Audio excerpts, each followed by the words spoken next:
여러분, 만약 어떤 노인이 매일같이 여러분 가게에 찾아와서 삼겹살 15kg를 사간다면 어떤 생각이 드시겠어요? 처음엔 식당 하시나 보다 하고 넘기겠죠. 근데 그게 일주일이 되고 한 달이 되고 3개월째 계속된다면요? 경기도 외곽의 작은 정육점, 20년째 가게를 운영하는 사장 민수 씨는 3개월 전부터 나타난 75세 할아버지가 신경 쓰이기 시작했습니다. 매일 오후 4시, 정확하게 같은 시간에 찾아와서 항상 같은 말을 합니다. 삼겹살 15kg 주세요. 식당을 하시는 것도 아니고 가족이 많은 것도 아니라고 합니다. 아내와 단둘이 사시는데 3개월이면 1350kg, 1톤이 넘는 삼겹살이 도대체 어디로 가는 걸까요? 민수 씨의 머릿속엔 온갖 상상이 스쳐 지나갔습니다. 불법 재판매, 누군가에게 빼돌리는 건가? 혹시 사기에 연루된 건 아닐까? 결국 참다 못한 민수 씨는 경찰에 신고를 합니다. 그런데요, 경찰이 조사를 시작하고 며칠 후 진실을 알게 된 경찰은 조사를 멈추고 눈물을 흘렸습니다. 그리고 그 이야기를 전해들은 정육점 사장 민수 씨는 할아버지 앞에 무릎을 꿇고 오열했습니다. 과연 75세 할아버지 삼겹살 15kg에는 어떤 비밀이 숨겨져 있었을까요? 잠깐 본격적인 이야기에 들어가기 전에 이 영상이 기대되신다면 좋아요와 구독 버튼 꼭 눌러주세요. 알림 설정까지 해주시면 따뜻한 이야기를 가장 먼저 만나보실 수 있습니다. 여러분의 작은 응원이 더 좋은 이야기를 만드는 큰 힘이 됩니다. 그럼 이제 본격적으로 이야기 속으로 들어가 볼까요? 경기도 외곽의 조용한 주택가, 오후 햇살이 정육점 유리창을 비추고 있었어요. 20년째 같은 자리를 지켜온 이 작은 가게는 마을 사람들에게 없어서는 안 될 곳이었죠. 붉은 글씨로 쓰인 민순의 정육점 간판 아래로 오늘도 손님들이 드나들고 있었습니다. 가게 안쪽 도마 앞에서 장민수 사장이 능숙한 손놀림으로 돼지고기를 손질하고 있었어요. 48세의 그는 이 동네에서 나고 자란 토박이었죠. 투박한 손이지만 고기를 다루는 솜씨만큼은 예술이었습니다. 하얀 앞치마에는 오늘 하루 일한 흔적이 여기저기 묻어 있었어요. 벽에 걸린 시계가 오후 3시 50분을 가리키고 있었습니다. 민수는 무심코 시계를 올려다보더니 고개를 갸웃거렸어요. 그의 손이 잠시 멈추고 입가에 미묘한 표정이 스쳤죠. 마치 무언가를 기다리는 듯한, 아니 경계하는 듯한 표정이었습니다. 딸랑 문이 열리는 소리가 들렸어요. 민수는 고개를 들지 않아도 누군지 알 수 있었습니다. 오후 4시 매일 정확히 같은 시간이었으니까요. 그는 천천히 고개를 들어 문 쪽을 바라봤습니다. 75세쯤 되어 보이는 할아버지가 들어오고 계셨어요. 구부정한 허리, 깊게 패인 주름, 세월의 무게가 고스란히 드러나는 모습이었습니다. 하지만 깔끔하게 다림질된 하늘색, 남방을 입고 계셨고 머리도 단정하게 빗어 넘기셨죠. 어딘가 품위가 느껴지는 분이었어요. 할아버지는 진열대의 고기들을 보지도 않았습니다. 다른 손님들처럼 이것저것 살펴보지도 않았어요. 그저 묵묵히 카운터 쪽으로 걸어오셨죠. 마치 정해진 길을 걷듯이 매일 반복하는 의식처럼 말이에요. 카운터 앞에 선 할아버지가 입을 열었습니다. 삼겹살 15kg 주세요. 목소리는 낮고 차분했어요. 충청도 사투리가 살짝 섞여 있었죠. 질문하는 것도 부탁하는 것도 아닌 단순한 진술이었습니다. 매일 반복되는 주문이었기에 더 이상 감정도 실리지 않는 듯 했어요. 네, 잠시만요. 민수가 대답했습니다. 그의 목소리에도 생기가 없었어요. 3개월 동안 같은 대화를 나눴으니까요. 민수는 냉장고로 향했습니다. 15kg면 보통 사람들이 한 달은 먹을 양이었죠. 민수의 손이 능숙하게 움직이기 시작했어요. 칼로 삼겹살을 썰고 저울에 올려 무게를 재고 비닐에 담았습니다. 하지만 그의 눈은 계속해서 할아버지를 힐끗힐끗 쳐다보고 있었어요. 할아버지는 카운터에 가만히 서서 아무 말 없이 기다리고 계셨죠. 민수의 머릿속에 생각이 맴돌기 시작했습니다. 저 많은 고기를 어디에 쓰시는 걸까? 식당을 하시나? 아니면 자식들이 많으신가? 근데 매일 같은 시간에 오신다는 게 이상한데. 의문은 꼬리에 꼬리를 물었어요. 고기를 다 담고 포장을 마친 민수가 무거운 봉투 2개를 카운터 위에 올려놓았습니다. 각각 7.5kg씩 양손에 하나씩 들고 가셔야 할 무게였어요. 72만 원입니다. 할아버지는 낡은 가죽 지갑을 꺼내셨어요. 지갑 안에는 깔끔하게 정리된 지폐들이 들어 있었습니다. 할아버지는 한 장 한 장 천천히 세어 카운터 위에 놓으셨죠. 손이 약간 떨리고 있었어요. 민수는 돈을 받으며 할아버지의 손을 보았습니다. 검버섯이 많이 낀 손, 굳은 살이 박인 손가락, 세월의 흔적이 역력한 손이었어요. 젊은 시절 힘든 일을 많이 하셨을 거라는 게 느껴졌죠. 감사합니다. 조심히 가세요. 민수가 말했지만 할아버지는 대답 대신 가볍게 고개만 끄덕이셨어요. 그리고 무거운 봉투 2개를 양손에 들었습니다. 15kg의 무게가 할아버지의 어깨를 확 짓눌렀어요. 순간 할아버지의 몸이 한쪽으로 기울었죠. 민수는 괜히 가슴이 철렁했습니다. 도와드릴까요? 라는 말이 목구멍까지 올라왔지만 차마 입 밖으로 나오지 않았어요. 할아버지는 이미 균형을 잡고 천천히 문 쪽으로 걸어가고 계셨으니까요. 딸랑 문이 닫히는 소리가 들렸습니다. 민수는 유리창 너머로 할아버지의 뒷모습을 바라봤어요. 구부정한 등, 느린 걸음걸이, 무거운 짐을 든 채 골목 안쪽으로 사라지는 모습이 보였죠. 민수는 카운터 서랍을 열었습니다. 안에는 작은 공책이 한 권 있었어요. 그는 공책을 꺼내 오늘 날짜 옆에 정자 한 획을 그었습니다.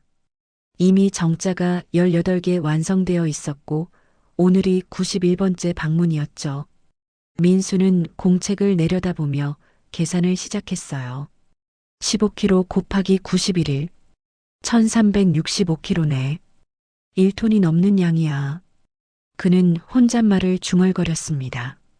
말도 안 되는 양이었어요. 처음 몇 주는 그냥 넘겼었죠.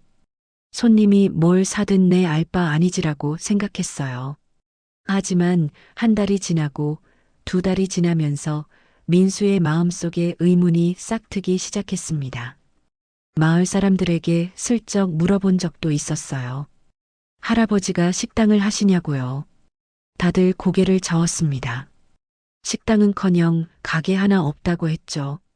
그럼 대체 저 많은 고기는 어디로 가는 걸까요? 민수는 공책을 덮고 서랍에 다시 넣었습니다. 그리고 도마 위에 놓인 칼을 집어들었어요. 오후 손님들을 받을 준비를 해야 했으니까요. 하지만 머릿속은 온통 할아버지 생각뿐이었습니다. 혹시 뭔가 이상한 일에 쓰시는 건 아닐까? 민수는 고개를 저었어요. 말도 안 되는 생각이라고 스스로를 다독였죠.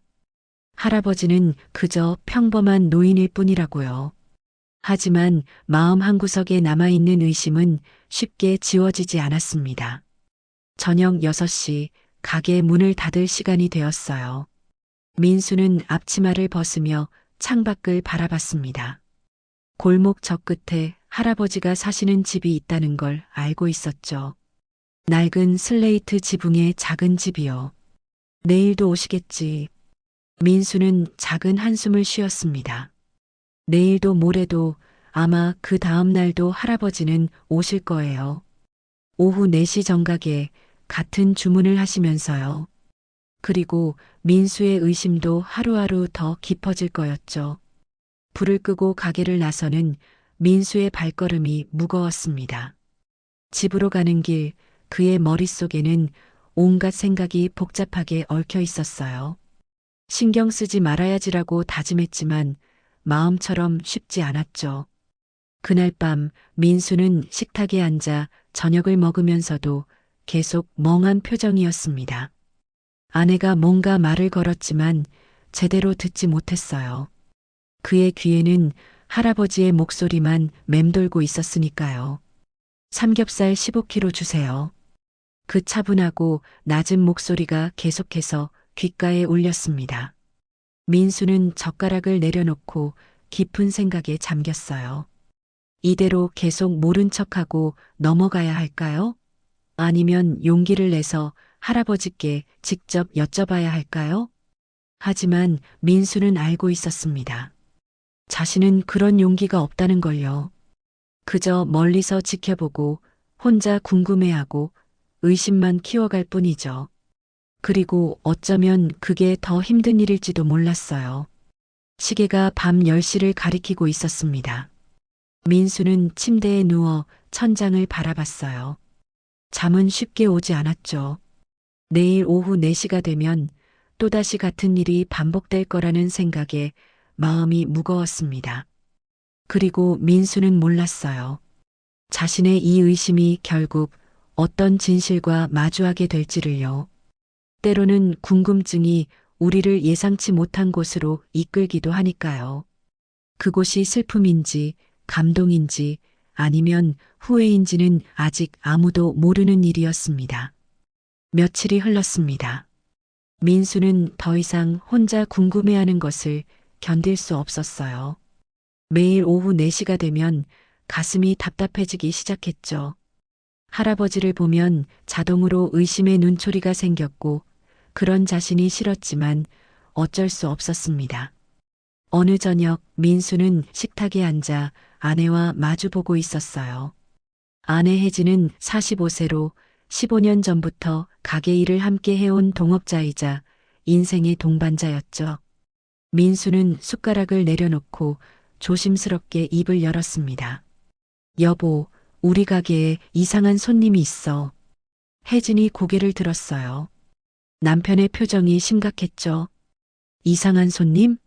무슨 일인데? 할아버지 한 분이 계신데. 3개월째 매일 삼겹살 15kg를 사가셔. 매일이야 매일. 민수의 목소리에 걱정이 묻어났습니다. 혜진은 젓가락을 내려놓고 남편을 똑바로 쳐다봤어요. 15kg를 매일? 그게 말이 돼? 내 말이 그 말이야. 3개월이면 1톤이 넘어. 도대체 그 많은 고기를 어디에 쓰시는 거지? 부부는 한동안 말없이 서로를 바라봤습니다. 혜진의 얼굴에도 걱정스러운 빛이 스쳤어요. 요즘 뉴스를 보면 이상한 일들이 많았으니까요. 혹시 식당 하시는 거 아니야? 나도 그렇게 생각했어. 근데 마을 사람들한테 물어봤는데 식당 같은 거 안 하신대. 혜진은 눈살을 찌푸렸습니다. 뭔가 석연치 않았죠. 그럼 대체 뭐에 쓰시는 거야? 혹시 다른 데 파시는 건 아니고? 민수는 대답하지 않았어요. 사실 그것도 그가 의심하던 것 중 하나였으니까요. 불법으로 재판매를 하시는 건 아닐까? 아니면 더 나쁜 일에 쓰시는 건 아닐까? 다음 날 아침 민수는 일부러 일찍 가게 문을 열었습니다. 그리고 평소보다 부지런히 마을을 돌아다니기 시작했어요. 아침장을 보러 온 동네 아주머니들, 세탁소 주인, 슈퍼마켓 사장님. 만나는 사람마다 슬쩍 할아버지 이야기를 꺼냈죠. 세탁소 앞에서 주인 김 사장을 만났습니다. 60대 중반의 김 사장은 이 동네에서 40년을 산 토박이었어요. 김 사장님, 혹시 골목 안쪽에 사시는 할아버지 아세요? 키가 그리 크지 않으시고 항상 남방 입고 다니시는. 아, 박영호 씨 말하는 거야? 알지. 우리 단골 손님이야. 민수의 귀가 쫑긋해졌습니다. 드디어 이름을 알게 됐어요. 그분이 혹시 식당 같은 거 하세요?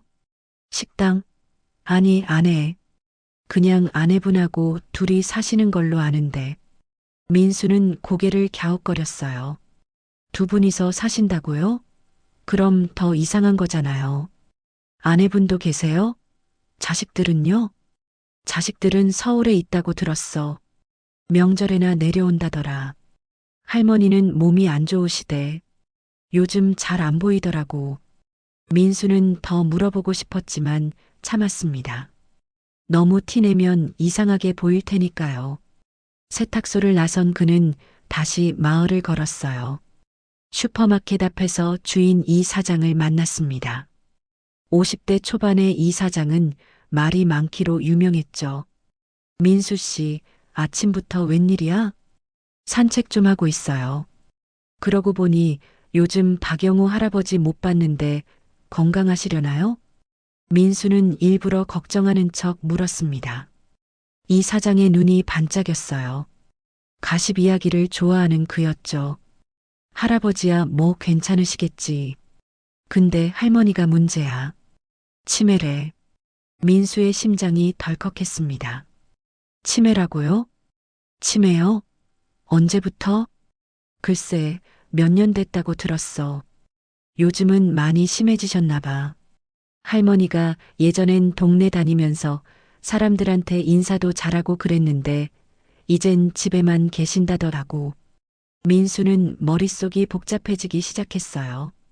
치매를 앓고 계시는 할머니와 단둘이 사시는 할아버지. 그런데 매일 15kg의 삼겹살을 사간다? 뭔가 퍼즐 조각이 맞지 않았습니다. 그날 저녁 민수는 집에서 계산기를 꺼내 들었습니다. 정확한 숫자를 확인하고 싶었어요. 15kg 곱하기 91일. 화면에 1365라는 숫자가 떴죠. 1365kg. 민수는 계산기를 내려다보며 한숨을 쉬었습니다. 말도 안 되는 양이었어요. 두 분이서 사신다는데 그것도 할머니가 치매로 거동이 불편하시다는데 1톤이 넘는 삼겹살을 사가신다고요? 혜진이 부엌에서 나와 남편 옆에 앉았습니다. 남편의 얼굴이 심각했죠. 뭘 그렇게 생각해? 오늘 마을 사람들한테 물어봤어. 할아버지는 아내분하고 둘이 사시는데 할머니가 치매래. 그럼 더 이상한데? 두 분이서 어떻게 15kg를 매일 드셔? 민수는 계산기를 아내에게 보여줬습니다. 1365라는 숫자를 가리키며 말했죠. 이게 지금까지 사가신 양이야. 1톤이 넘어. 혜진의 얼굴이 굳어졌습니다. 그녀도 뭔가 심상치 않다는 걸 느꼈어요. 여보, 이거 뭔가 이상해. 혹시 다른 데 파시는 거 아니야? 아니면. 혜진은 말을 잇지 못했어요. 더 나쁜 상상이 머릿속을 스쳤지만 차마 입 밖으로 내기가 두려웠죠. 민수도 같은 생각을 하고 있었습니다. 그날 밤 민수는 침대에 누워서도 잠을 이룰 수 없었어요. 천장을 바라보며 온갖 가능성을 떠올렸죠. 불법 재판매, 누군가에게 빼돌리는 거? 아니면 정말로 뭔가 불법적인 일에 쓰시는 걸까요? 옆에서 혜진이 뒤척이는 소리가 들렸습니다.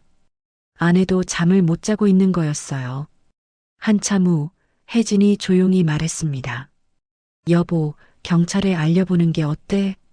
민수는 대답하지 않았어요. 경찰에 신고한다? 그건 너무 큰 일인 것 같았죠. 하지만 이대로 계속 모른 척할 수도 없었습니다. 혹시 우리가 오해하는 거면 어떡해? 그럼 더 다행인 거지. 근데 만약 정말 뭔가 문제가 있는데 우리가 모른 척 했다가 나중에 큰일 나면 어떡해? 혜진의 말이 맞았습니다. 민수는 눈을 감았어요. 머릿속이 복잡했죠. 할아버지의 얼굴이 떠올랐습니다. 항상 조용하고 점잖으신 모습, 깔끔한 옷차림, 정중한 태도, 나쁜 사람 같지는 않았어요. 하지만 1톤이 넘는 삼겹살은 어떻게 설명할 건가요?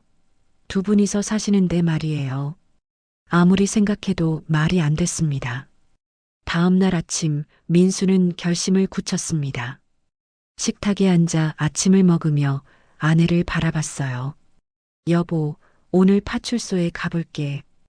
혜진이 고개를 끄덕였습니다. 안도하는 표정이었죠. 민수는 커피를 한 모금 마셨어요. 입안이 씁쓸했습니다. 이게 옳은 일인지 확신이 서지 않았지만 더 이상 미룰 수는 없었어요. 오전 11시 민수는 가게 앞에 잠시 자리 비운 팻말을 걸었습니다. 그리고 마을 파출소를 향해 걸어갔어요. 걸음을 옮길 때마다 가슴이 두근거렸죠. 내가 지금 뭐 하는 거지? 민수는 발걸음을 멈췄습니다. 뒤돌아갈까 하는 생각도 들었어요. 하지만 이미 너무 멀리 왔습니다. 의심의 씨앗은 이미 크게 자라 있었고 이제는 진실을 확인해야만 했죠. 파출소 문 앞에 선 민수는 깊은 숨을 들이쉬었습니다. 그리고 천천히 문을 열었어요. 안에서 젊은 경찰관이 고개를 들었죠. 민수와 눈이 마주쳤습니다. 이제 돌이킬 수 없었어요. 민수는 한 걸음 안으로 들어섰습니다. 그리고 이 선택이 어떤 결과를 가져올지 그는 아직 알지 못했죠. 파출소 안은 조용했습니다. 벽에 걸린 시계 소리만 똑딱똑딱 울리고 있었어요. 민수는 문턱을 넘어서며 주변을 둘러봤죠. 깨끗하게 정돈된 책상, 벽에 붙은 안전 포스터들, 구석에 놓인 작은 화분이 보였습니다. 책상 뒤에 앉아있던 경찰관이 일어났어요. 30대 중반쯤 되어 보이는 젊은 남자였습니다. 단정한 제복 차림에 부드러운 인상이었죠. 명찰에는 김도윤이라고 쓰여 있었어요. 어서 오세요. 무슨 일로 오셨나요? 도윤의 목소리는 차분했습니다. 민수는 왠지 모를 안심감을 느꼈어요. 하지만 동시에 긴장도 됐죠. 이제 정말로 신고를 해야 하는 순간이었으니까요. 저, 신고할 게 있어서요. 민수의 목소리가 떨렸습니다. 도윤은 민수를 작은 상담실로 안내했어요. 두 사람은 책상을 사이에 두고 마주 앉았죠. 도윤이 노트와 펜을 꺼내 들었습니다. 편하게 말씀하세요. 어떤 일이신가요? 민수는 가방에서 공책을 꺼냈어요. 정자가 빼곡하게 그어진 그 공책이었죠. 그는 공책을 도윤 앞으로 밀어놓으며 말을 시작했습니다. 저는 마을에서 정육점을 하는 사람입니다. 3개월 전부터 이상한 손님이 있어요. 도윤은 공책을 들여다봤습니다. 정자들이 가지런히 그어져 있었어요. 18개의 완성된 정자와 하나의 미완성 획이 보였죠. 이게 뭔가요? 그분이 오신 날을 표시한 겁니다. 91번이에요. 91일 동안 하루도 빠짐없이 오셨어요. 민수는 떨리는 손으로 공책을 가리켰습니다. 도윤은 펜을 들고 기록을 시작했어요. 그래서 그 손님이 뭘 사셨는데요? 삼겹살입니다. 매일 15kg씩이요. 도윤의 손이 잠시 멈췄어요. 그는 고개를 들어 민수를 바라봤습니다. 15kg요? 매일? 네. 91일이니까. 계산하면 1365kg입니다. 1톤이 넘어요. 도윤은 잠시 생각에 잠겼습니다. 표정이 심각해졌어요. 민수는 계속 말을 이었죠. 처음엔 식당을 하시나 싶었어요. 근데 마을 사람들한테 물어보니까 식당도 안 하시고 아내분하고 둘이만 사신대요. 두 분이서요? 네. 그것도 할머니가 치매로 거동이 불편하시다고 들었어요. 근데 매일 15kg씩 사가시는 게 이상하지 않나요? 민수는 목소리를 낮췄습니다. 주변을 살피듯 돌아보고는 조심스럽게 말했어요. 혹시 다른 데 파시는 건 아닐까요? 아니면 더 나쁜 일에 쓰시는 건 아닐까 해서요. 도윤은 고개를 끄덕이며 계속 메모했습니다. 그는 민수의 걱정을 충분히 이해할 수 있었어요. 실제로 이상한 일이긴 했으니까요. 그분 인상차기를 말씀해 주시겠어요? 75세쯤 되신 것 같고요. 키는 170cm 정도? 마르신 편이에요. 항상 깔끔한 남방을 입고 오세요. 머리도 단정하게 빗으시고요. 매일 같은 시간에 오신다고 했죠? 네, 오후 4시 정각이에요.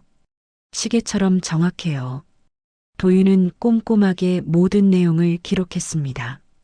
민수는 가방에서 또 다른 종이를 꺼냈어요. 마을 지도에 할아버지 댁 위치를 표시해 온 것이었죠. 이게 그분이 사시는 집이에요. 골목 제일 안쪽입니다. 도윤은 지도를 받아들고 자세히 살펴봤어요. 그리고 민수를 바라보며 물었습니다. 혹시 그분 성함은 아세요? 박영호 씨라고 들었어요. 도윤은 이름까지 메모했습니다. 그리고 펜을 내려놓고 민수에게 말했어요. 알겠습니다. 제가 확인해 보겠습니다. 연락처 남겨주시면 조사 후에 연락드릴게요. 민수는 전화번호를 적어줬습니다. 하지만 자리에서 일어나지 못했어요. 뭔가 더 말하고 싶었죠. 그분이 나쁜 사람 같지는 않거든요. 항상 조용하시고 예의 바르세요. 근데 민수는 말을 흐렸습니다. 도윤이 부드럽게 미소 지으며 말했어요. 걱정하지 마세요. 조심스럽게 확인해 볼게요. 신고해 주셔서 감사합니다. 민수는 겨우 자리에서 일어났습니다. 하지만 발걸음이 떨어지지 않았어요. 문 앞까지 갔다가 다시 뒤를 돌아봤죠. 경찰관님, 혹시 제가 오해한 거면 그분한테 미안한 일이잖아요. 도윤은 고개를 끄덕였습니다. 민수의 마음을 충분히 이해했어요. 그럼 더 좋은 거죠. 하지만 확인은 해봐야 합니다. 걱정 마세요. 민수는 파출소를 나섰습니다. 밖에 나오니 햇살이 눈부셨어요. 하지만 마음은 여전히 무겁고 답답했죠. 신고를 한 것이 옳은 일이었을까? 후회가 밀려왔습니다. 정육점으로 돌아가는 길, 민수는 계속 뒤를 돌아봤어요. 파출소 건물이 점점 멀어졌습니다. 이미 돌이킬 수 없는 일이었죠. 가게에 도착한 민수는 잠시 자리 비운 팻말을 떼어냈습니다. 그리고 카운터에 앉아 고개를 숙였어요. 머릿속이 복잡했죠. 내가 뭐 하는 거지? 아무것도 아닐 수도 있는데. 하지만 다른 한편으로는 안도감도 들었어요. 혼자 궁금해하고 의심하던 무게가 조금은 덜어진 것 같았죠. 이제 경찰이 확인해 줄 테니까요. 시계를 보니 오후 3시였습니다. 1시간 후면 할아버지가 오실 시간이었어요. 민수의 가슴이 두근거리기 시작했죠. 오늘도 평소처럼 대해야 할까요? 아니면 뭔가 달라져야 할까요? 한편 파출소에서는 도윤이 메모한 내용을 다시 읽고 있었습니다. 91일 동안 매일 15kg의 삼겹살, 1365kg. 확실히 이상한 일이었어요. 도윤은 10년째 경찰 생활을 하고 있었습니다. 그동안 별의별 사건을 다 봤죠. 하지만 이런 케이스는 처음이었어요. 범죄 같기도 하고 아닌 것 같기도 했습니다. 도윤은 컴퓨터를 켜고 박영호라는 이름을 검색했습니다. 범죄 기록은 없었어요. 깨끗한 신원이었죠. 하지만 그것만으로 안심할 수는 없었습니다. 내일 직접 확인해 봐야겠군. 도윤은 메모를 책상 서랍에 넣었어요. 그리고 박영호 씨의 집 위치가 표시된 지도를 다시 한번 살폈죠. 내일 오후 4시 할아버지가 정육점에 가실 때 미행해 보기로 했습니다. 다음 날 민수는 평소보다 더 일찍 가게 문을 열었어요. 잠을 설쳐서 얼굴이 푸석했죠. 아내 혜진이 걱정스러운 눈으로 남편을 바라봤습니다. 여보, 괜찮아? 응. 그냥 신경 쓰여서. 경찰한테 연락 왔어? 아직. 확인하는데 시간이 걸리겠지. 민수는 시계를 힐끗 봤습니다. 오전 10시 할아버지 오실 시간까지 아직 6시간이나 남았어요. 하지만 벌써부터 가슴이 조마조마했죠. 같은 시각 도윤은 사복으로 갈아입고 있었습니다. 청바지에 평범한 티셔츠, 야구 모자를 눌렀었어요. 최대한 눈에 띄지 않는 차림이었죠. 그는 가방에 카메라와 메모장을 챙겼습니다. 그리고 주머니에 박영호 씨의 정보가 적힌 종이를 넣었어요. 오후 3시 30분쯤 정육점 근처에 도착해 대기할 계획이었습니다. 도윤은 거울을 보며 옷매무새를 다듬었어요.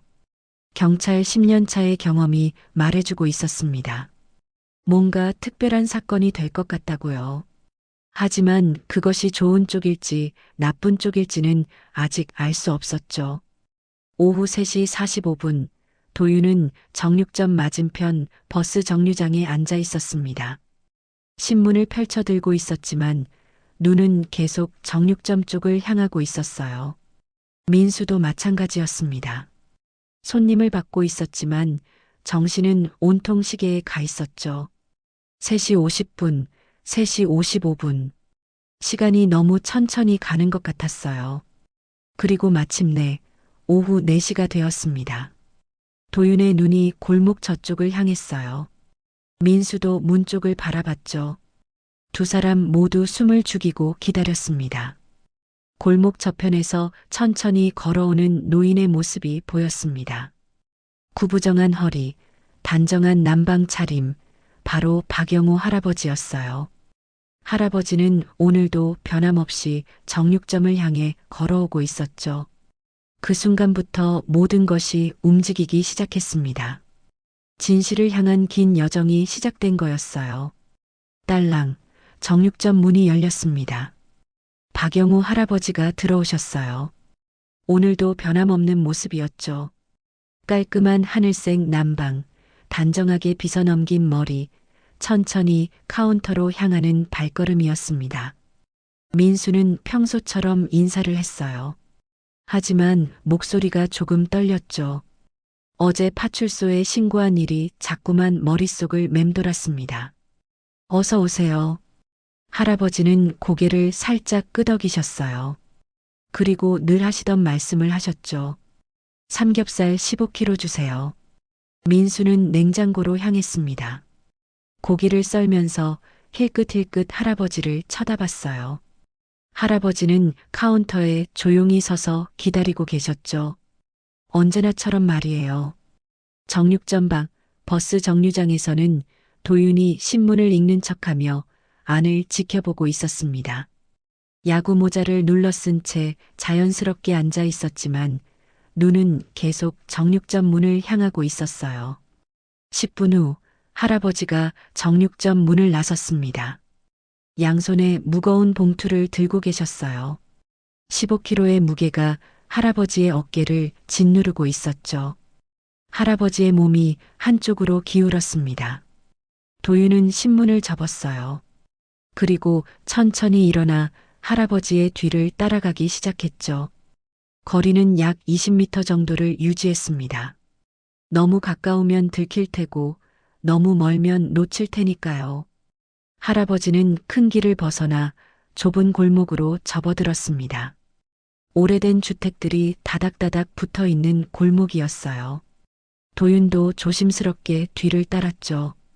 할아버지의 걸음이 점점 느려졌습니다. 무거운 짐 때문이었어요. 중간중간 멈춰서서 숨을 고르셨죠. 구부정한 등이 더 굽어 보였습니다. 도윤은 전봇대 뒤에 몸을 숨겼어요. 할아버지가 다시 걷기 시작하자 따라갔죠. 골목이 점점 좁아지고 있었습니다.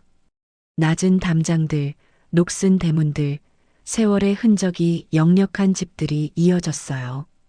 할아버지가 또다시 멈춰 섰습니다. 이번엔 봉투를 땅에 내려놓으셨어요. 그리고 허리를 펴려고 애쓰셨죠. 손으로 허리를 주무르시는 모습이 안쓰러워 보였습니다. 도윤은 가슴 한편이 무거워지는 걸 느꼈어요. 저 나이에 저렇게 무거운 짐을 매일 들고 다니시다니 뭔가 잘못 짚은 건 아닐까 하는 생각이 들었죠. 하지만 직업이 직업인지라 감정을 배제해야 했습니다. 도윤은 다시 집중했어요. 할아버지가 봉투를 다시 들고 걷기 시작했으니까요. 골목은 더욱 좁아졌습니다. 이제 차 한 대가 겨우 지나갈 정도였어요. 담장에는 담쟁이 덩굴이 무성하게 자라고 있었죠. 조용한 골목이었습니다. 할아버지의 발소리만 또박또박 들렸어요. 5분쯤 더 걸었을까요?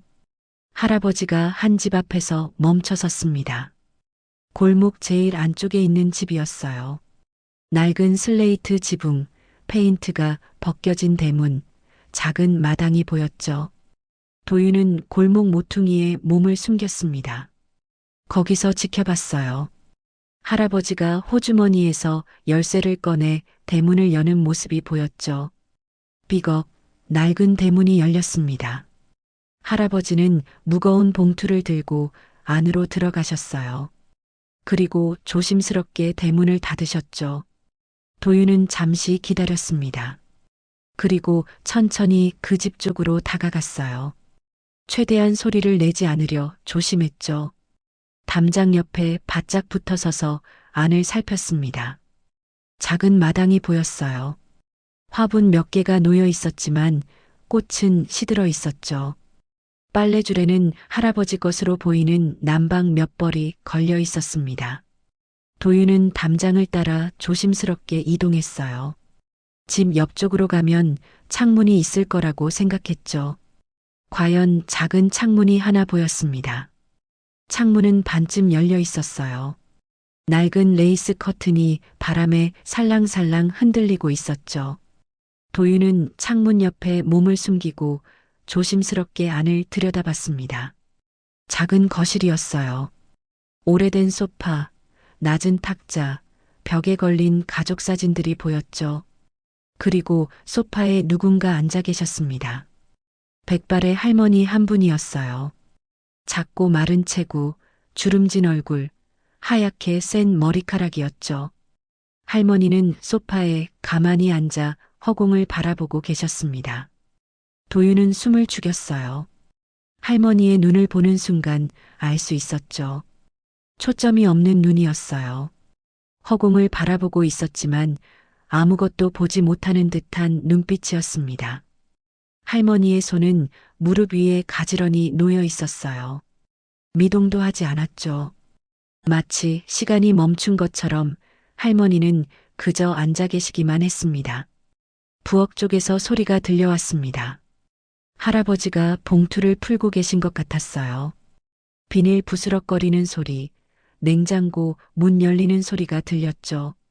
잠시 후 할아버지가 거실로 나오셨습니다. 앞치마를 두르신 모습이었어요. 할아버지는 할머니 앞에 쪼그려 앉으셨죠.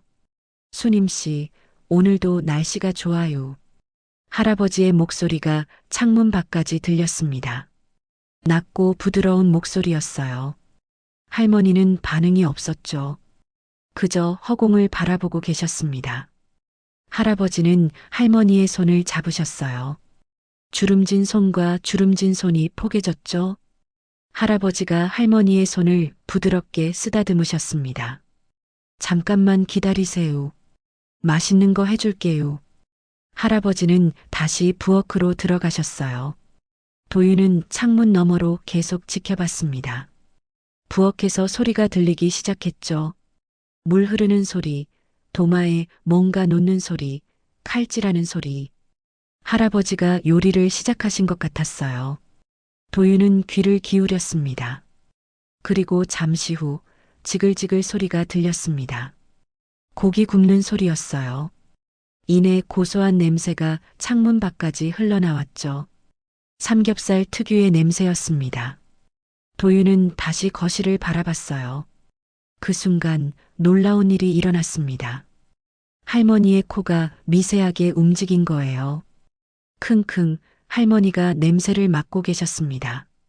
그리고 놀랍게도 할머니의 눈빛이 달라지기 시작했어요. 초점 없던 눈에 생기가 돌았죠. 할머니의 입가에 희미한 미소가 번졌습니다. 아주 작은 미소였지만 분명한 변화였어요. 굳어있던 표정이 부드러워졌죠. 도윤은 그 광경을 보며 숨을 멈췄습니다. 예상했던 것과 전혀 달랐어요. 불법, 범죄, 이상한 일. 그런 것들은 어디에도 보이지 않았죠. 거기에는 그저 아내를 위해 고기를 굽는 남편이 있었습니다. 그리고 그 냄새를 맡으며 잠시나마 미소 짓는 아내가 있었어요. 할아버지가 거실로 나오셨습니다. 손에 접시를 들고 계셨어요. 접시에는 막 구운 삼겹살이 담겨 있었죠.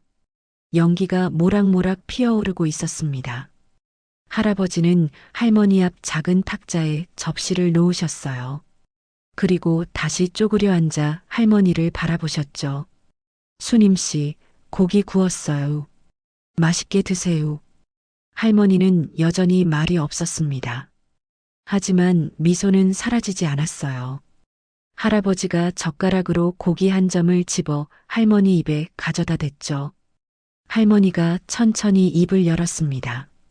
할아버지가 조심스럽게 고기를 넣어드렸어요. 할머니가 천천히 씹기 시작했죠. 할아버지의 얼굴에도 미소가 번졌습니다. 주름진 얼굴 가득 미소가 피어올랐어요. 할머니를 바라보는 할아버지의 눈빛은 따뜻했죠. 도윤은 더 이상 볼 수 없었습니다. 가슴이 먹먹해졌어요.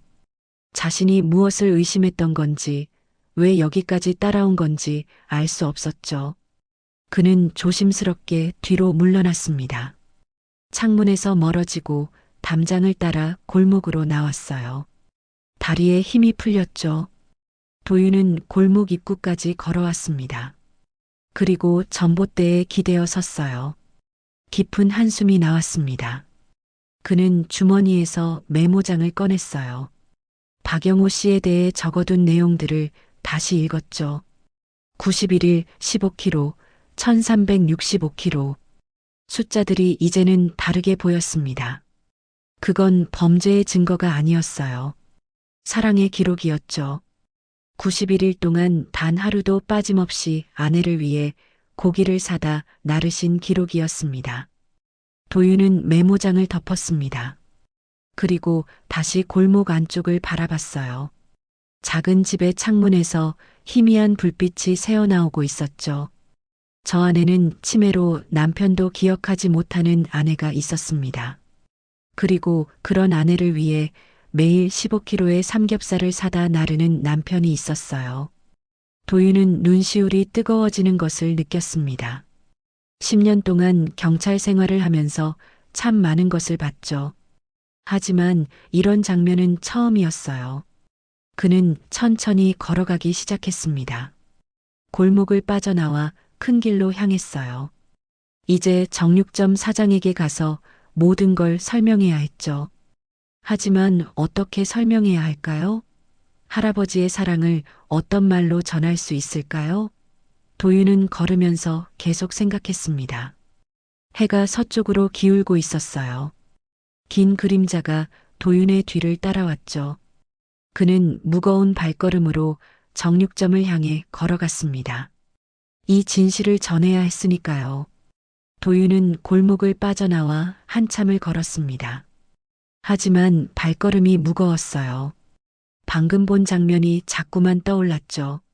할머니의 희미한 미소, 할아버지의 따뜻한 눈빛, 그 모든 것이 가슴에 남아 있었습니다. 그는 걸음을 멈췄어요. 이대로 돌아가면 안 될 것 같았죠. 뭔가 더 확인해야 할 것 같았습니다. 도윤은 다시 돌아섰어요. 할아버지 댁으로 향했죠. 이번에는 숨어서 지켜보는 게 아니었습니다. 정면으로 찾아뵙기로 했어요. 진실을 제대로 알아야 정육점 사장에게도 정확히 전할 수 있을 테니까요. 골목 안쪽 작은 집 앞에 도착했습니다. 도윤은 대문 앞에 서서 잠시 망설였어요. 정말 들어가도 될까? 할아버지가 놀라시진 않을까? 여러 생각이 머릿속을 스쳐 지나갔죠. 그는 깊게 숨을 들이쉬었습니다. 그리고 조심스럽게 대문을 두드렸어요. 똑똑똑, 낡은 대문에서 둔탁한 소리가 났죠. 잠시 후 안에서 발소리가 들렸습니다. 천천히 다가오는 발소리였어요. 대문이 조심스럽게 열렸죠. 할아버지가 고개를 내밀었습니다. 할아버지의 얼굴에 경계하는 빛이 스쳤어요. 낯선 사람이 찾아온 것이었죠. 도윤은 얼른 신분증을 꺼내 보여드렸습니다. 안녕하세요. 경찰입니다. 잠깐 여쭤볼 게 있어서 왔습니다. 할아버지의 눈이 커졌습니다. 경찰이라는 말에 놀라신 것 같았어요. 하지만 곧 표정이 체념한 듯 변했죠. 들어오세요. 할아버지는 대문을 활짝 열었습니다. 도윤은 조심스럽게 안으로 들어갔어요. 작은 마당을 지나 현관으로 향했죠. 거실은 아까 창문 밖에서 본 것보다 더 작았습니다. 하지만 깨끗하게 정돈되어 있었어요. 소파, 탁자, 낡았지만 관리가 잘 된 가구들이었죠. 벽에는 사진들이 빼곡하게 걸려 있었습니다.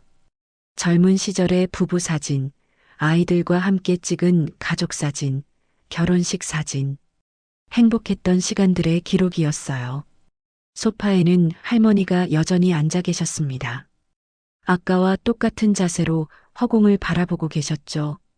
도윤이 들어온 것도 모르시는 것 같았어요. 할아버지가 작은 의자를 꺼내왔습니다.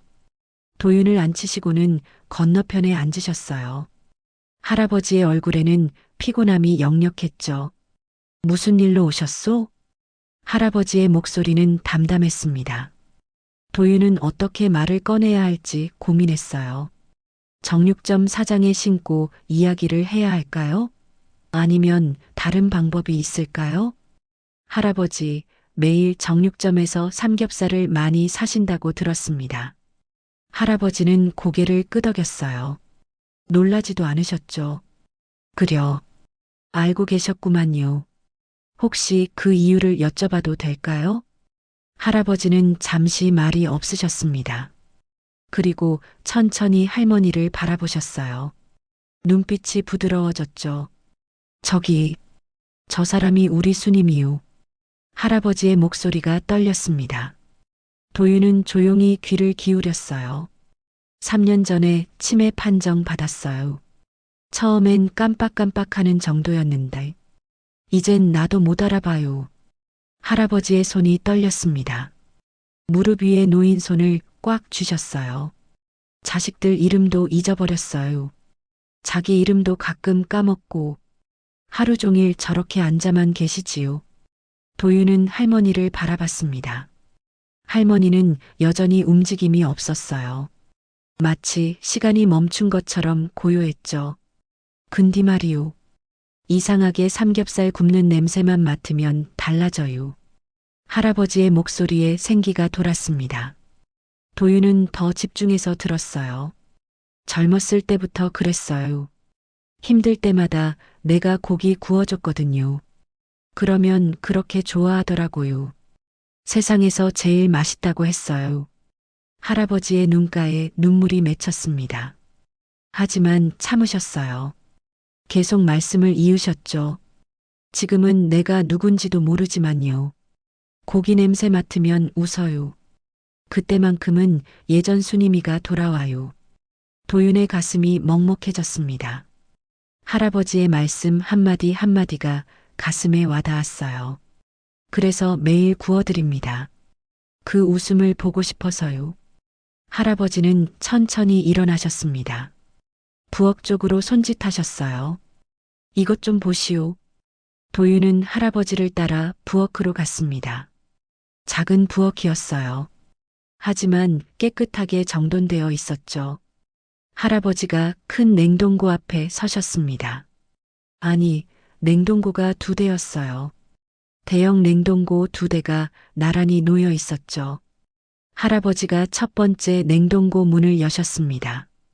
도윤은 숨을 멈췄어요. 냉동고 안이 빼곡하게 채워져 있었거든요. 삼겹살이었습니다. 하나하나 랩으로 정성스럽게 싼 삼겹살이 빼곡히 쌓여 있었어요. 각 봉지에는 날짜와 메모가 적혀 있었죠. 도윤은 가까이 다가가 메모를 읽었습니다. 5월 3일 수님이 많이 웃음. 5월 7일 오늘은 내 손 잡아줌. 5월 12일 고기 맛있다고 고개 끄덕임. 하나하나 할아버지의 손글씨로 적힌 메모들이었어요. 할머니의 작은 반응들을 기록한 것이었죠. 할아버지가 두 번째 냉동고 문도 여셨습니다. 그 안에도 똑같이 삼겹살이 가득했어요. 수백 개의 봉지가 빼곡하게 쌓여 있었죠. 매일 조금씩 구워서 얼려놔요. 혹시라도 내가 먼저 쓰러지면 수님이가 고기 못 먹잖소. 할아버지의 목소리가 떨렸습니다. 도윤은 더 이상 참을 수 없었어요. 고개를 숙였죠. 혹시나 내일 못 구우면 어쩌나 싶어요. 그래서 매일 사다가 구워서 채워놔요. 수님이한테 고기 냄새라도 맡게 해주고 싶어서요. 도윤의 눈에서 눈물이 떨어졌습니다. 참으려 했지만 참을 수 없었어요. 할아버지의 사랑이 너무나 깊고 애틋했죠. 할아버지는 냉동고 문을 닫으셨습니다. 그리고 도윤을 바라보셨어요. 할아버지의 눈에도 눈물이 가득했죠. 이제 경찰까지 오셨으니 곧 시설에 보내라고 하겠지요? 자식들도 그러라고 하는데 난 못 보내겠어요. 할아버지의 목소리가 떨렸습니다. 도윤은 얼른 고개를 저었어요. 아닙니다. 그런 게 아닙니다. 할아버지. 도윤은 말을 잇지 못했어요. 눈물이 계속 흘러내렸죠. 할아버지가 도윤의 어깨를 토닥였습니다. 괜찮소? 젊은 사람이 울면 쓰나. 나도 이해하오.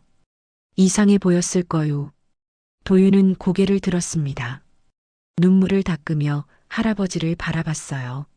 할아버지, 죄송합니다. 제가 몰랐습니다. 할아버지는 미소를 지으셨습니다. 슬픈 미소였지만 따뜻했어요. 알았으면 뭐하겠소? 어차피 수님이는 나를 모르는데. 할아버지의 목소리가 떨렸습니다. 하지만 곧 마음을 다잡으시는 것 같았어요. 그래도 괜찮소? 고기 냄새 맡을 때만큼은 웃으니까요. 그것만으로도 충분하오. 도윤은 한참을 서 있었습니다. 말문이 막혔어요. 이런 사랑이 세상에 존재한다는 게 믿기지 않았죠. 거실에서 할머니가 뭔가 중얼거리는 소리가 들렸습니다. 할아버지의 표정이 환해졌어요. 수님이가 부르는구만요. 가봐야겠소. 할아버지는 서둘러 거실로 가셨습니다. 도윤도 뒤따라갔어요. 할아버지가 할머니 앞에 쪼그려 앉으셨죠. 왔소, 수님씨. 배고프요? 할머니는 대답이 없었습니다. 하지만 할아버지의 손을 잡으셨어요. 희미한 움직임이었지만 분명한 반응이었죠. 할아버지의 얼굴에 미소가 번졌습니다. 그 미소를 보는 도윤의 가슴도 따뜻해졌어요. 도윤은 조용히 자리에서 일어났습니다. 더 이상 방해하고 싶지 않았어요. 이 부부만의 시간을 지켜드리고 싶었죠. 할아버지, 저는 이만 가보겠습니다. 할아버지가 고개를 끄덕이셨어요. 도윤은 현관으로 향했습니다. 신발을 신으며 뒤를 돌아봤죠. 할아버지가 할머니의 손을 잡고 조용히 말씀하고 계셨습니다. 할머니는 여전히 허공을 바라보고 계셨지만 그 손은 할아버지의 손을 꽉 잡고 있었어요. 도윤은 대문을 나섰습니다. 밖은 어두워지고 있었어요. 그는 골목을 천천히 걸어 나왔죠. 이제 정육점 사장을 만나러 가야 했습니다. 하지만 어떻게 설명해야 할까요? 이 깊고 애틋한 사랑을 어떤 말로 전할 수 있을까요? 도윤은 하늘을 올려다봤습니다. 별이 하나둘 떠오르고 있었어요. 도윤은 할아버지 댁을 나와 곧장 정육점으로 향했습니다. 저녁 8시가 넘은 시간이었지만 아직 불이 켜져 있었어요.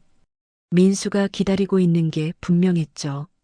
정육점 문을 열자 민수가 벌떡 일어났습니다. 카운터에 앉아 있다가 도윤을 보자마자 달려온 거예요. 얼굴에는 걱정과 궁금증이 가득했죠. 경찰관님, 어떻게 됐어요? 뭔가 발견하셨어요? 민수의 목소리는 다급했습니다. 도윤은 잠시 말을 잇지 못했어요. 어디서부터 어떻게 설명해야 할지 막막했죠. 앉으세요. 천천히 말씀드리겠습니다. 두 사람은 가게 안쪽 작은 테이블에 마주 앉았습니다. 민수는 손을 꽉 쥐고 있었어요. 긴장한 것이 역력했죠. 도윤은 깊은 숨을 들이쉬었습니다. 그리고 천천히 입을 열었어요. 박영우 할아버지를 찾아뵙고 왔습니다. 그래서요? 뭔가 문제가 있었나요? 도윤은 고개를 저었습니다. 민수가 혼란스러운 표정을 지었어요. 문제는 없었습니다. 아니, 우리가 생각했던 그런 문제는 아니었어요. 무슨 말씀이세요? 그럼 그 많은 고기는 어디에 쓰신 거예요? 도윤은 잠시 침묵했습니다. 어떻게 설명해야 할까 고민하다가 천천히 말하기 시작했어요. 할아버지의 아내분, 할머니께서 치매를 앓고 계십니다. 민수는 이미 그 사실을 알고 있었어요. 고개를 끄덕이며 다음 말을 기다렸죠. 3년 전에 진단받으셨다고 합니다. 이제는 남편도 알아보지 못하신대요. 자식들 이름도 본인 이름도 잊으셨고요.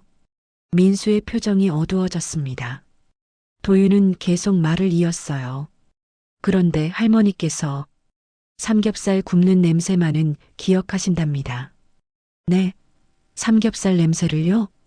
도윤은 고개를 끄덕였습니다.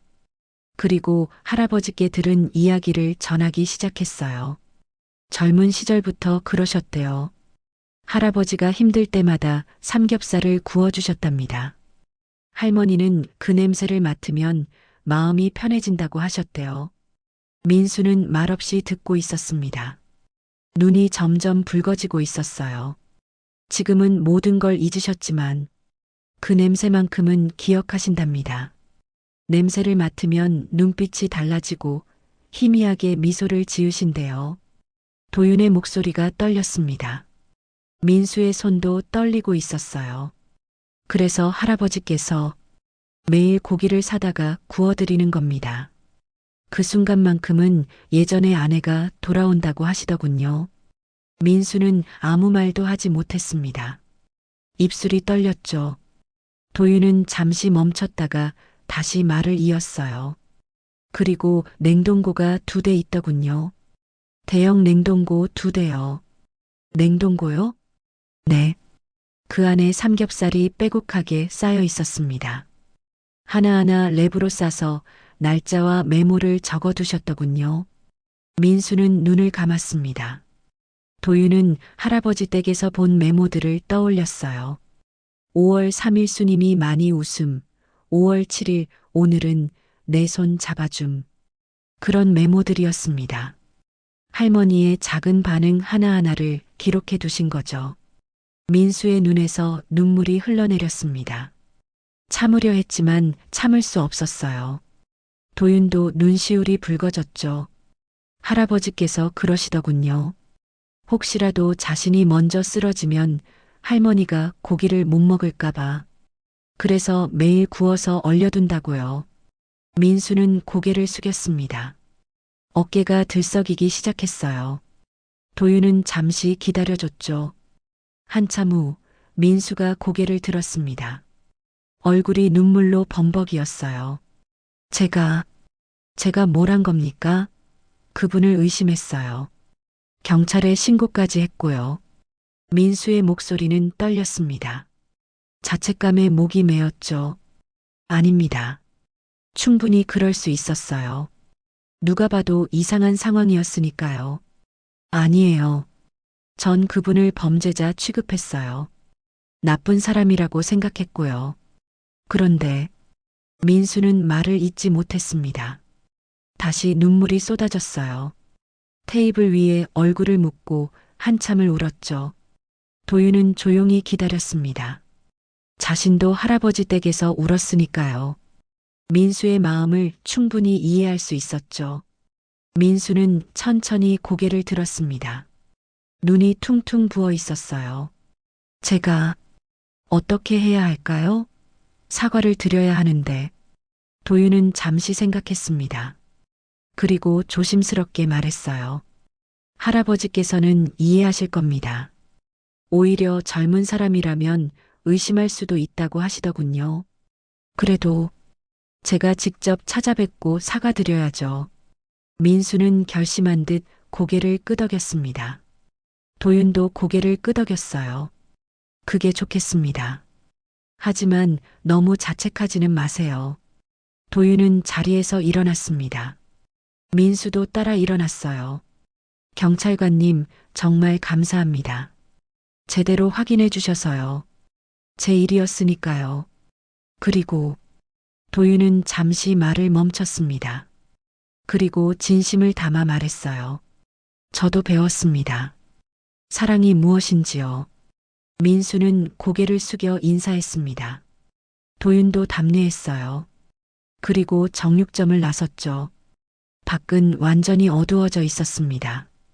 도윤은 하늘을 올려다봤어요. 별들이 반짝이고 있었죠. 10년 동안 경찰 생활을 하면서 참 많은 일을 겪었습니다. 범죄도 보고 사고도 보고 사람들의 어두운 면도 많이 봤죠. 하지만 오늘 본 것은 달랐어요. 오늘은 사랑을 받습니다. 순수하고 깊고 애틋한 사랑을요. 50년을 함께 산 부부의 사랑이었죠. 도윤은 파출소로 향하며 생각했습니다. 자신도 나중에 늙으면 저런 사랑을 할 수 있을까? 아내가 자신을 잊어도 끝까지 곁을 지킬 수 있을까? 그는 주머니에서 휴대폰을 꺼냈습니다. 아내에게 전화를 걸었어요. 벨이 울리고 아내가 받았죠. 여보, 나야. 늦어서 미안해. 괜찮아요. 무슨 일 있었어요? 아니, 그냥 목소리가 듣고 싶어서. 사랑해. 아내가 놀란 듯 웃었습니다. 평소에 이런 말을 잘 안 하는 남편이었으니까요. 갑자기 왜 그래요? 무슨 일 있어요? 아무 일 없어. 그냥 고마워서. 도윤은 전화를 끊었습니다. 가슴이 따뜻해졌어요. 집에 가면 아내를 꼭 안아줘야겠다고 생각했죠. 한편 정육점에 혼자 남은 민수는 카운터에 앉아 있었습니다. 서랍을 열고 그 공책을 꺼냈어요. 정자가 빼곡하게 그어진 공책이었죠. 민수는 공책을 천천히 넘겼습니다. 91개의 선이 보였어요. 이제는 이 선들이 다르게 보였죠. 이건 의심의 기록이 아니었습니다. 사랑의 증거였어요. 91일 동안 단 하루도 쉬지 않고 아내를 위해 고기를 사러 오신 할아버지의 기록이었죠. 민수는 공책을 가슴에 안았습니다. 눈물이 또다시 흘러내렸어요. 하지만 이번엔 다른 눈물이었죠. 감동의 눈물이었습니다. 할아버지, 정말 죄송합니다. 민수는 중얼거렸습니다. 내일 가게 문을 열자마자 할아버지 댁으로 가야겠다고 결심했어요. 무릎 꿇고 사과드려야 했죠. 시계가 밤 10시를 가리키고 있었습니다. 민수는 가게 불을 껐어요. 그리고 집으로 향했죠. 걸어가며 생각했습니다. 자신도 아내를 저렇게 사랑하고 있는지, 아내에게 소홀하진 않았는지, 당연하게 여기진 않았는지. 집에 도착하자 아내가 문을 열어줬습니다. 늦은 시간까지 기다리고 있었던 거예요. 여보, 왔어요? 많이 힘들었죠? 민수는 아내를 꽉 안았습니다. 아내가 놀라 몸을 굳혔어요. 여보, 무슨 일 있어요? 아니, 그냥 고마워서. 민수의 목소리가 떨렸습니다. 아내는 남편의 등을 토닥이며 아무 말하지 않았어요. 그저 안아주기만 했죠. 그날 밤 민수는 아내에게 모든 이야기를 했습니다. 할아버지의 이야기, 할머니의 치매, 냉동고에 가득한 삼겹살 하나하나 적힌 메모들. 아내도 눈물을 흘렸습니다. 두 사람은 한참을 말없이 앉아 있었어요. 서로의 손을 꼭 잡은 채로요. 여보, 우리도 50년 후에 저렇게 사랑하고 있을까요? 아내가 조용히 물었습니다. 민수는 아내의 손을 더 꽉 쥐었어요. 그럼요. 당연하죠. 아니, 더 사랑할 거예요. 아내가 미소 지었습니다. 민수도 미소 지었어요. 두 사람은 서로를 바라봤죠. 그날 밤 많은 것이 변했습니다. 의심은 감동으로, 경계는 존경으로, 불안은 감사로 바뀌었어요. 그리고 무엇보다 사랑의 의미를 다시 생각하게 됐죠. 작은 골목 안쪽, 낡은 집에서는 여전히 할아버지가 고기를 굽고 계셨습니다. 할머니를 위해 오늘도 내일도 그 다음 날도 계속될 사랑이었죠. 다음 날 아침이 밝았습니다. 민수는 새벽같이 일어났어요. 잠을 설쳤지만 피곤하지 않았죠. 마음속에 해야 할 일이 분명했으니까요. 그는 옷장에서 가장 깔끔한 옷을 꺼내 입었습니다. 할아버지께 사과드리러 가는 길이었어요. 최소한의 예의는 갖춰야 했죠. 아내가 부엌에서 나왔습니다. 남편의 모습을 보고 알았어요. 오늘 할아버지를 찾아뵐 거라는 걸요. 여보, 아침은 먹고 가요. 아니, 괜찮아. 먼저 다녀올게. 민수는 현관으로 향했습니다. 신발을 신으려는데 아내가 뒤에서 불렀어요. 여보. 민수가 돌아봤습니다. 아내가 따뜻한 눈빛으로 남편을 바라보고 있었어요. 당신은 좋은 사람이에요. 너무 자책하지 마요. 민수는 고개를 끄덕였습니다. 하지만 가슴 한편은 여전히 무거웠어요. 집을 나선 그는 골목을 향해 걸어갔죠. 아침 햇살이 골목을 비추고 있었습니다. 평화로운 아침이었어요. 하지만 민수의 마음은 평화롭지 못했죠. 골목 안쪽으로 들어갔습니다. 좁은 길을 따라 걸으며 민수는 계속 생각했어요. 뭐라고 말씀드려야 할까? 어떻게 사과해야 할까? 낡은 집이 보였습니다. 슬레이트 지붕, 페인트 벗겨진 대문, 할아버지가 사시는 곳이었어요. 민수는 대문 앞에서 멈춰섰죠. 깊은 숨을 들이쉬었습니다. 그리고 조심스럽게 대문을 두드렸어요. 똑똑똑, 낡은 대문에서 둔탁한 소리가 났죠. 잠시 후 안에서 발소리가 들렸습니다. 천천히 다가오는 발소리였어요. 민수의 심장이 빠르게 뛰기 시작했죠. 대문이 열렸습니다. 할아버지가 나타났어요. 평소에 정육점에서 보던 그 모습이었죠. 깔끔한 남방, 단정한 머리, 하지만 얼굴에는 피곤함이 역력했습니다. 할아버지는 민수를 알아봤습니다. 눈이 조금 커졌어요. 정육점 사장이 왜 여기까지 왔을까 하는 표정이었죠. 사장님, 무슨 일이요? 할아버지의 목소리는 담담했습니다. 민수는 입을 열려다 말았어요. 목이 메었죠. 할아버지, 민수는 말을 잇지 못했습니다. 눈물이 차올랐어요. 할아버지는 조용히 기다렸죠. 민수는 천천히 무릎을 꿇었습니다. 할아버지 앞, 낡은 대문 앞에서 무릎을 꿇은 거예요. 할아버지가 깜짝 놀랐죠. 이게 무슨 짓이오? 어서 일어나세요. 할아버지가 민수의 팔을 잡았습니다. 일으키려 하셨어요. 하지만 민수는 고개를 숙인 채 움직이지 않았죠. 할아버지, 정말 죄송합니다. 민수의 목소리가 떨렸습니다. 눈물이 뚝뚝 떨어졌어요. 제가 할아버지를 의심했습니다.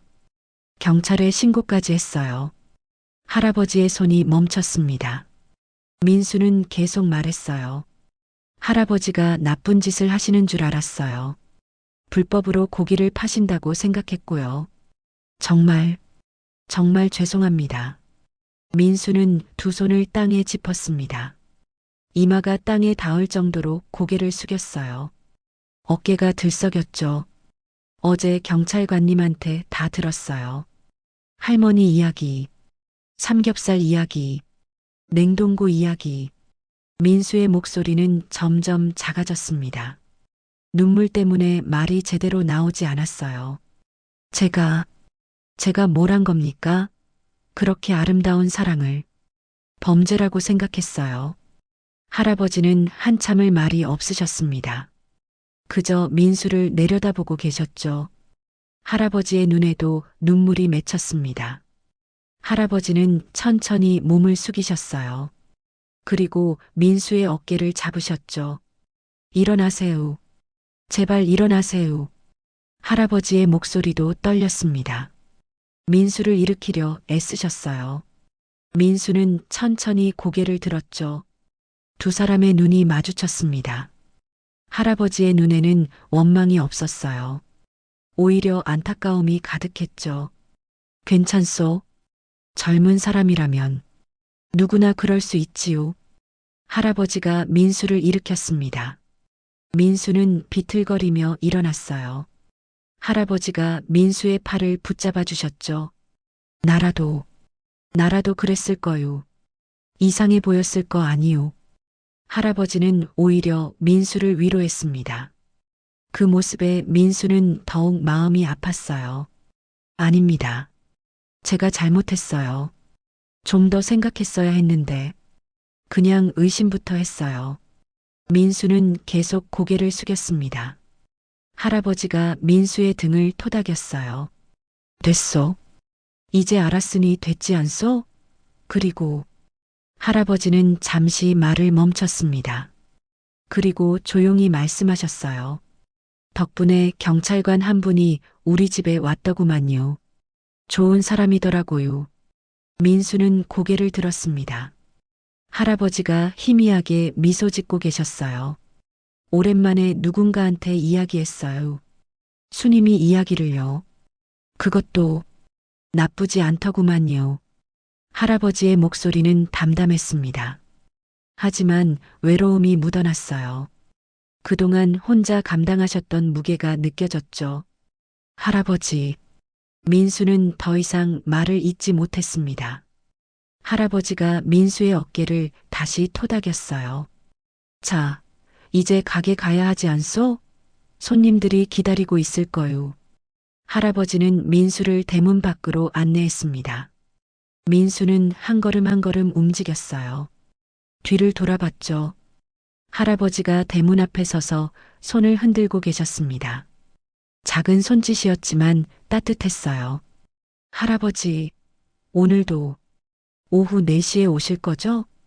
민수가 소리쳤습니다. 할아버지가 고개를 끄덕이셨어요. 그려, 가야지요. 수님이 고기 구워줘야 하니께요. 민수는 고개를 끄덕였습니다. 그리고 골목을 빠져나왔어요. 눈물을 닦으며 걸었죠. 가슴이 먹먹했습니다. 하지만 동시에 따뜻했어요. 할아버지의 용서가 가슴에 와닿았죠. 정육점에 도착한 민수는 가게 문을 열었습니다. 평소보다 일찍 연 거예요. 그리고 냉장고 앞에 섰죠. 신선한 삼겹살이 진열되어 있었습니다. 민수는 가장 좋은 부위를 골랐어요. 15kg이 아닌 16kg를 준비했죠. 오늘부터는 조금씩 더 드려야지. 민수는 중얼거렸습니다. 이제부터는 할아버지께 최고의 고기만 드리기로 마음먹었어요. 그리고 조금씩 더 담아드리기로 했죠.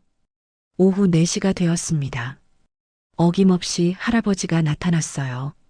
평소처럼 카운터로 다가오셨죠. 삼겹살 15kg 주세요. 민수는 이미 준비해둔 고기를 포장했습니다. 16kg이었지만 15kg로 계산했어요. 할아버지는 평소처럼 현금을 꺼내셨죠. 계산이 끝나고 할아버지가 봉투를 들었습니다. 조금 무거웠지만 표정에는 변화가 없었어요.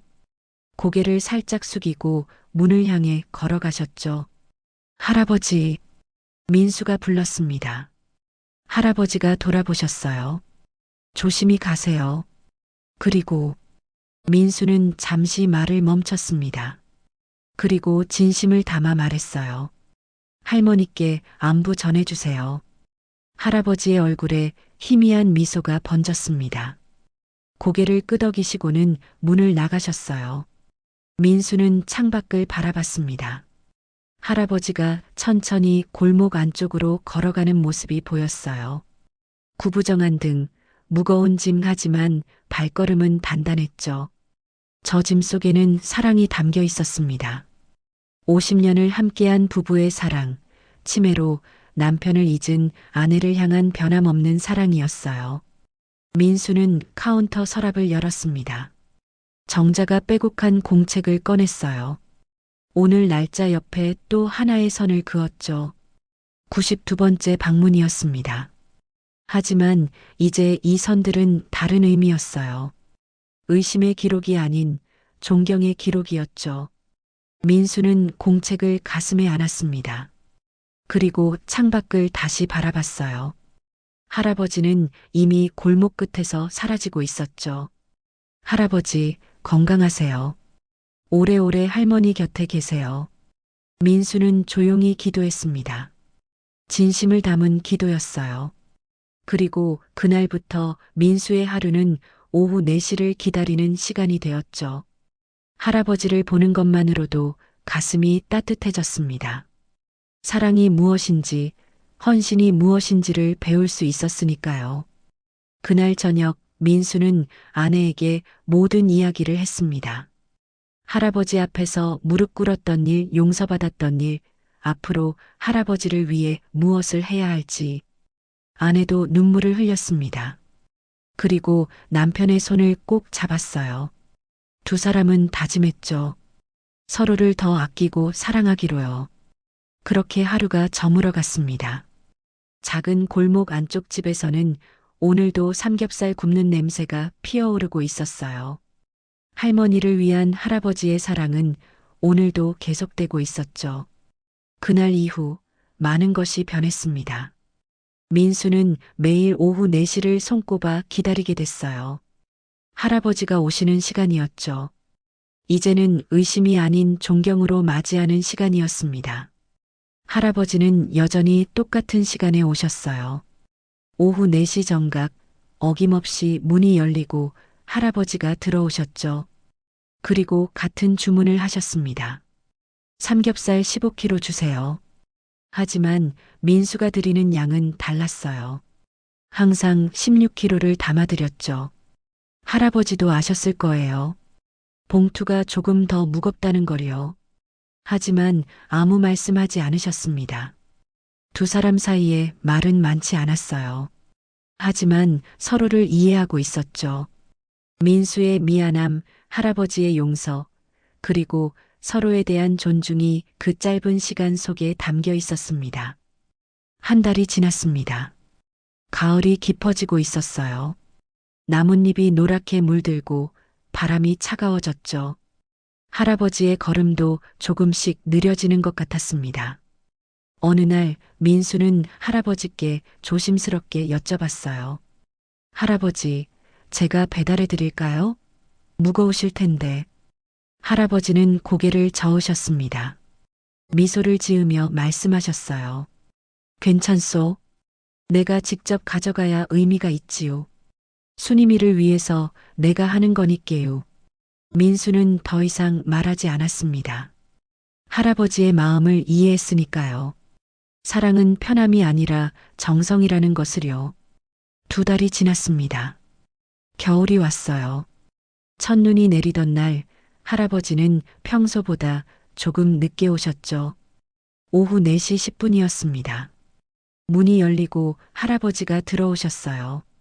어깨에 눈이 쌓여 있었죠. 숨이 조금 가빠 보였습니다. 할아버지, 괜찮으세요? 민수가 걱정스럽게 물었습니다. 할아버지는 손을 흔들며 괜찮다고 하셨어요. 괜찮소. 눈이 좀 와서 걷는 게 느렸을 뿐이요. 삼겹살 15kg 주세요. 변함없는 주문이었습니다. 민수는 고기를 준비하면서 할아버지를 힐끗힐끗 봤어요. 할아버지가 예전보다 더 마르신 것 같았죠. 그날 저녁 민수는 아내와 상의했습니다. 할아버지를 위해 뭔가 해드려야 할 것 같다고요. 아내도 동의했어요. 여보, 우리가 반찬이라도 만들어 드릴까요? 할아버지 혼자 할머니 돌보시면서 제대로 드시지도 못하실 텐데. 그래, 좋은 생각이야. 내일부터 반찬 준비하자. 다음 날부터 민수 부부는 반찬을 만들기 시작했습니다. 김치, 밑반찬, 국. 할아버지께서 드시기 좋은 것들로 준비했어요. 오후 4시 할아버지가 오셨습니다. 민수는 고기와 함께 반찬통을 내밀었어요. 할아버지, 이거 저희 집사람이 만든 건데요. 드셔보세요. 할아버지는 깜짝 놀라셨습니다. 손을 저으며 사양하려 하셨어요. 아이고, 이럴 필요 없는데. 고맙긴 하지만.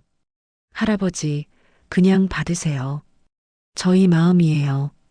그리고 민수는 잠시 말을 멈췄습니다. 그리고 진심을 담아 말했어요. 할아버지가 건강하셔야 할머니도 계속 고기 드실 수 있잖아요. 할아버지의 눈이 붉어졌습니다. 고개를 끄덕이시며 반찬통을 받으셨어요. 고맙소. 정말 고맙소. 할아버지의 목소리가 떨렸습니다.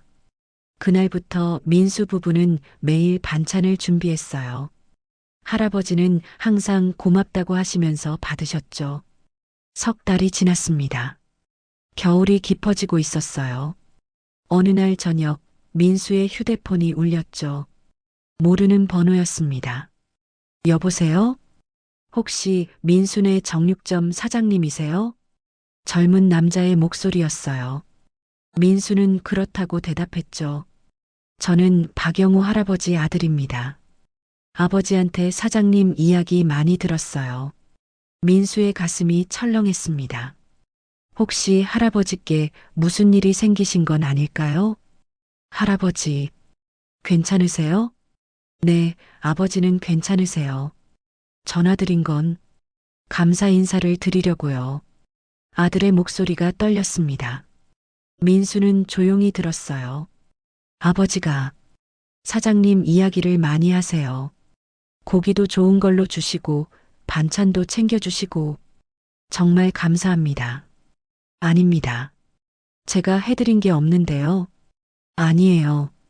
아버지한테는 큰 힘이 되셨어요. 저희가 자주 못 찾아뵙는데 사장님이 계셔서 얼마나 든든한지 모릅니다. 아들의 목소리에 죄책감이 묻어났습니다. 민수는 괜찮다고 당연한 일이라고 대답했어요. 전화를 끊은 후 민수는 한참을 멍하니 앉아 있었습니다. 할아버지의 아들. 그들도 힘들 거예요. 부모님을 모시고 싶지만 현실이 여의치 않은 거겠죠. 넉 달이 지났습니다. 겨울이 끝나가고 있었어요. 봄이 오려는지 날씨가 조금씩 풀리기 시작했죠. 어느 날 오후 할아버지가 평소보다 일찍 오셨습니다. 오후 3시 30분이었어요. 민수는 놀랐죠. 할아버지, 오늘 일찍 오셨네요? 할아버지는 미소를 지으셨습니다. 평소와 다른 밝은 미소였어요. 오늘은 순임이가 좀 좋은 날이요. 아침에 내 이름을 불렀어요. 민수는 가슴이 뭉클했습니다. 할머니가 할아버지 이름을 부르셨다고요? 얼마 만이실까요? 정말요? 그거 정말 좋은 일이네요. 그려. 그래서 오늘은 일찍 고기 구워주고 싶어서요. 삼겹살 15kg 주세요. 민수는 재빨리 고기를 준비했습니다.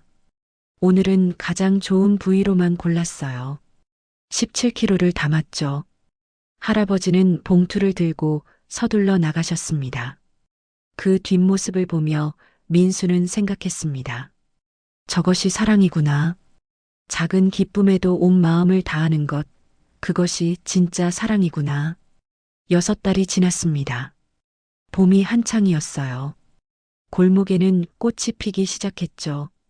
할아버지는 여전히 매일 오후 4시에 오셨습니다. 어느 날 민수는 문득 궁금했어요.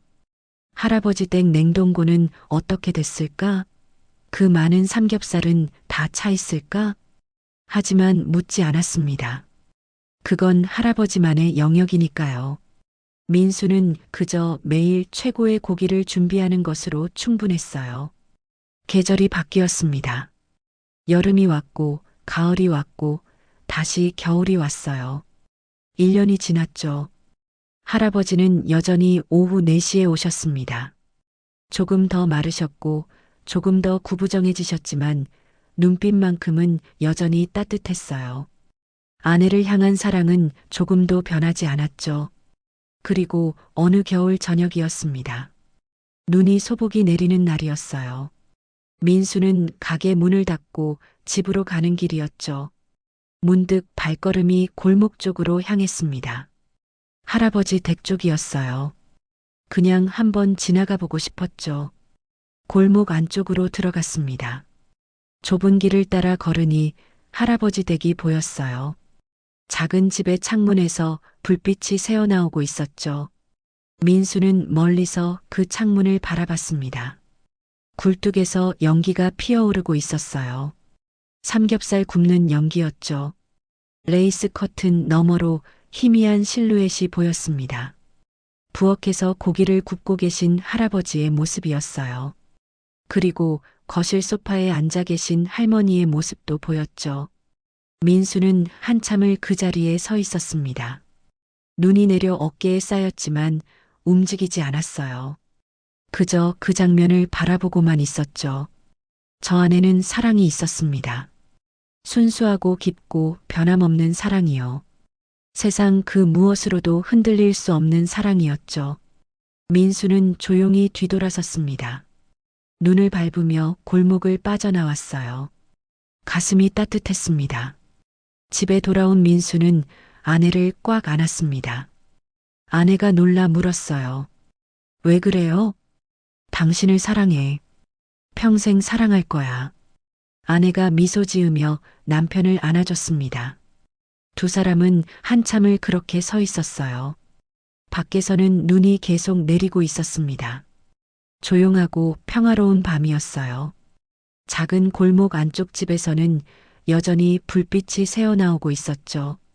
할아버지는 오늘도 할머니를 위해 고기를 굽고 계셨습니다.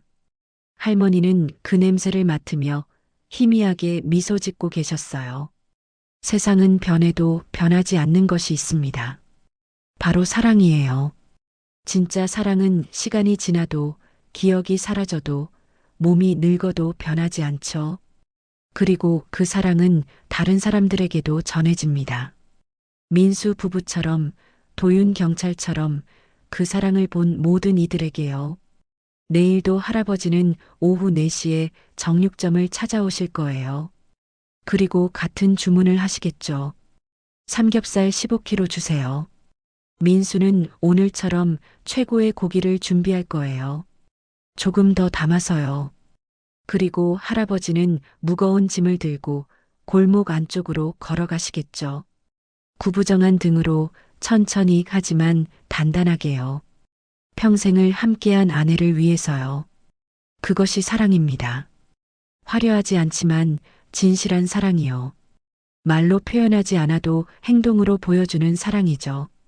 매일 15kg의 삼겹살 속에 담긴 것은 바로 그런 사랑이었습니다. 50년을 함께 산 부부의 마지막까지 변하지 않을 사랑이었어요. 그리고 그 사랑은 오늘도 계속됩니다. 여러분, 진짜 사랑은 화려한 말이 아니라 매일 반복되는 작은 행동 속에 있습니다. 할머니는 남편을 기억하지 못하지만 할아버지는 매일 그 사랑을 삼겹살 냄새에 담아 전합니다. 여러분 곁에도 그런 사랑이 있지 않나요? 오늘 소중한 사람에게 고맙다는 말 한마디 전해보시는 건 어떨까요?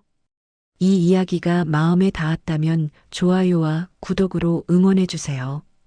여러분의 작은 관심이 큰 힘이 됩니다. 감사합니다.